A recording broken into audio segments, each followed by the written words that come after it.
Hi, I'm Justin with This Old Bench, a series where we take a look at rare and vintage earthquaker pedals. Today we've got a pedal sent in for a customer repair. Let's check it out. Wow, this is the original Hoof, Earthquaker's longest running pedal. Our repair specialist Joe Golden wrote us this letter.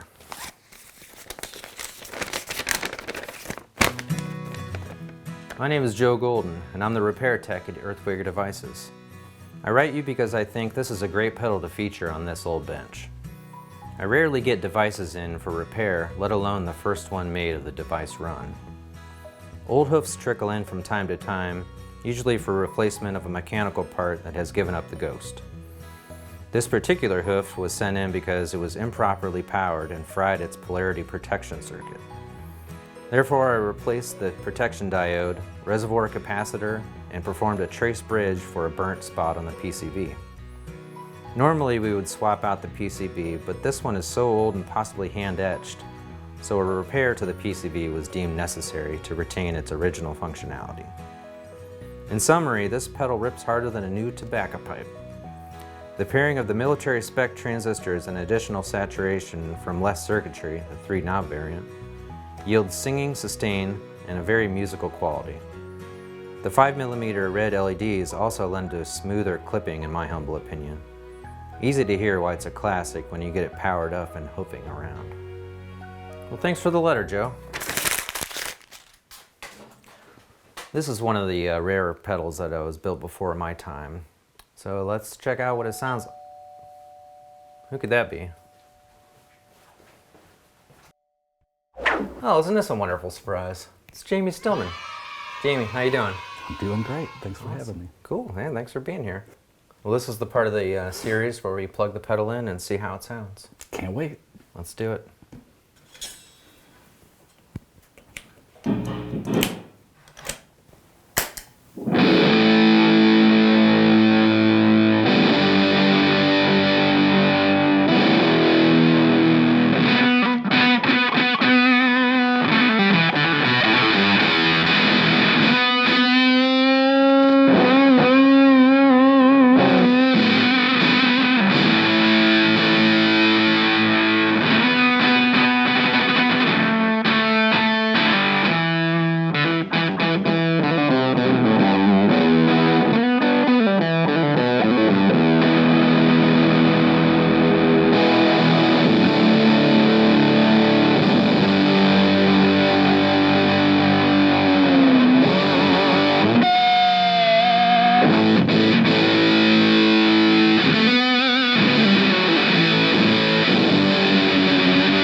Sounds a lot grindier. It's pretty killer. Modern hoofs. Yeah. There's a lot more gain. It's pretty ripping. So when's the last time you've heard this? 16 years ago? 15 years ago? Something Wow, like that. that's crazy. Yeah. It's pretty rad. Yeah, it was before I joined the team. You know, it was before anybody joined the team. Yeah, It was just me yeah. rotting away by myself, smoking cigarettes in a basement. Yeah, it's a lot higher gain than I remember it being. Should make it this way now. Throwback, like Dr. Pepper throwback. Yeah. You know, it's like it's made with real sugar. Clear Pepsi, maybe. Except in this case, yeah, like clear Pepsi, I think you're on. Crystal Pepsi. It's the Crystal Pepsi version of the Hoof. Dig it.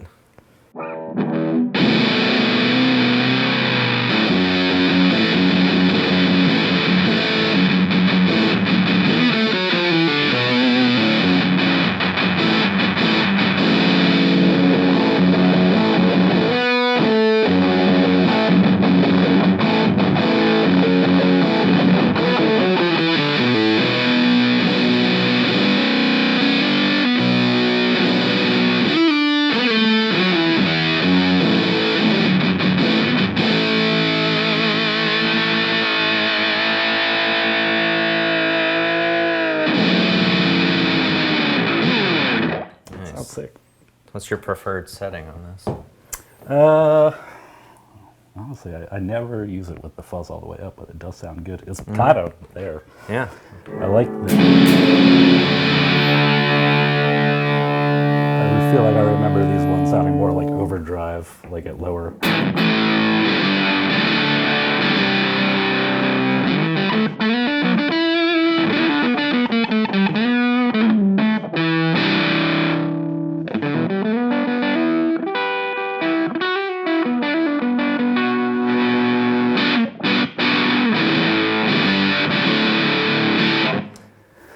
Seems like it got like raspier over time. A little bit, yeah. Yeah, like a fine aged Pepsi.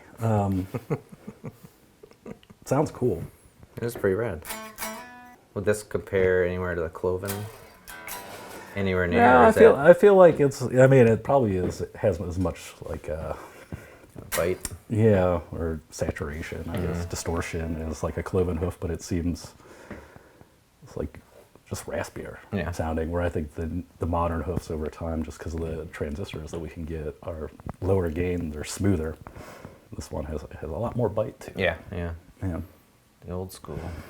Sounds cool. These are my second favorite transistors for the hoof. The other one we had 2N647. I think that's the part number. It was like we had like 200 of them. It's like the early small box ones use those, and those sound really good. Yeah, they just not available. Died out pretty quick. Within, back then I was just buying like 10 at a time on eBay. Yeah. So who knows where they came from or if they were actually available. But yeah, I remember like coming across a lot of those, the 2N647s. I think that's the part number. It was like 200 and feeling like, oh, I got so many of them. It's going to last forever. Yeah. It's also the way I felt about these. I think they're 1308s. How many of these do you think are out there with this particular? Well, with this graphic, it's like the evolution of like the Earthquaker like graphics. It's just words. The earliest ones had like all those like full color pictures on them, but used the font. And then I was like, well, nobody likes those, so let me try again. Back to basic text. Yeah, just all text. And then I think there's only like 5 or 6 that are all text. And then I put the box around it with the hoof, the quite literal hoof. Yes. All right, I'm pretty psyched. Let's open this thing up. Oh, it's already open. Let's just go from there. Looks like you melted down some green army men for these capacitors. Yeah. That's pretty cool. I could tell that was like emergency. I've got to run to Fill Cap and buy whatever they want. Purchase old Zycon chiclet caps. Yeah, chiclet. That's exactly what I was thinking they were. Yeah. You tried one? They are enormous. No, but I bet they're delicious. I could almost guarantee you that I probably had at least one to all of those caps in my mouth when I was building it, because I remember the days. Yeah. Just hold them between your teeth and your stuff on the board. There's flavor in every box. Yeah. I know. Maybe I'm being too revealing, but this circuit board layout is just a slightly modified version of one that was available for free on generalguitargadgets.com. Well, you heard it, everybody. Build your own. Yeah. The parts aren't the same.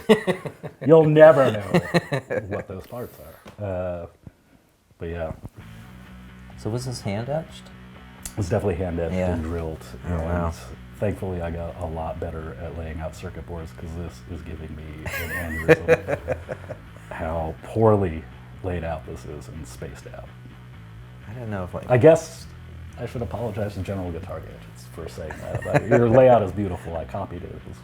Yeah, I don't think much really changed, honestly, with the values of anything in the hoof. It's really based on, we added the shift control at some point, but even there's, I think it's probably in the second or third year of production. I just put it on a trim pot inside, and then we just brought it outside the enclosure. But seems like the mids are intact. Yeah, right? I think it sounds really good. Yeah. All right, but yeah, I think it's probably pretty much exactly the same values as the one that we're making now. It really relies a lot on those germanium transistors. So wait, I guess this is where Joe did some of the repair. What did he have to? Yeah. Somebody probably used the wrong power supply. You know, I mean, the one thing that I will say, and I'm not a very sentimental person, I would say about business is that, it's the pedal that kind of started the whole company. Yeah. You know, this is the first one that was kind of sold to a stranger in public. If it is, in fact, number one, it's the pedal that started Earthquaker. So That's pretty amazing. yeah, I do like to look at the old pedals because it does sort of lend some insight for, at least personally, like how I progressed in like product development or just the skills of actually building a pedal. Like, I'm happy with the way it sounds. I'm not happy with the way like it looks, but I can definitely see the trajectory, like things that I learned from, and especially in the art. You know, it was like I could see that I was on to something, and then you added art. yeah, then I added art, made it really pretty. You know, Where did the hoof graphic come from? Google. Google? Yeah. It's actually is a cloven hoof. It's like some sort of diseased hoof, and I was like, well, that looks cool. Let me just edit that drawing, put it on the pedal, and that is what it is. Very haphazard. I think that there's 5 or 6 in this format. Like Only 5 or 6. Yeah, wow. no graphics on it. I could be wrong. There could Yeah. be a little bit more, but I think it very quickly. I added the background and the hoofs to it. It's from the initial. I think that these were on eBay. They could have been on the Harmony Central forum, but there was an overdrive called the Spectre, and then I want to say it was either the Black Eye or the Tusk. Oh no, it was definitely the Tusk, and the Tusk was a silver enclosure. I do this remember big, that and one, it said yeah. Tusk right there, and they all kind of looked exactly the same. And I'm gonna go with there were 6 because I can remember. Pretty positive 6 because I could fit 6 of the layouts on each 8.5 by 11 sheet of water slide decal that could go through the printer, and that's how many I would make. Nice. So how many iterations of the hoof are there, or have there been? Well, there was this version, like this, and then the bigger box with the graphics, and then I did like a small run of them. They have like a, I think they're in this size enclosure, and they have a trim pot inside. And then there's a 3-knob small version. There's ones in the sloped enclosure, and there's only like 6 or 7 of those. It's this like really heavy, awesome enclosure made by a company I think called pedalenclosures.com. Something I may have seen that once. really generic. They're always speckled too. There's like red speckle and blue speckle, and then. After that, I think is when I started putting the shift control on the outside, and it's been the same ever since in that small format. I think I've moved the controls around every time I redo the layout of the circuit board for wherever it's easier, but the circuit's pretty much been exactly the same the whole time. Yeah. Very cool. Thanks for joining me on This Old Bench, and thanks to Chris for sending in this hoof. And if you like this video, be sure to like and subscribe, and we'll see you next time.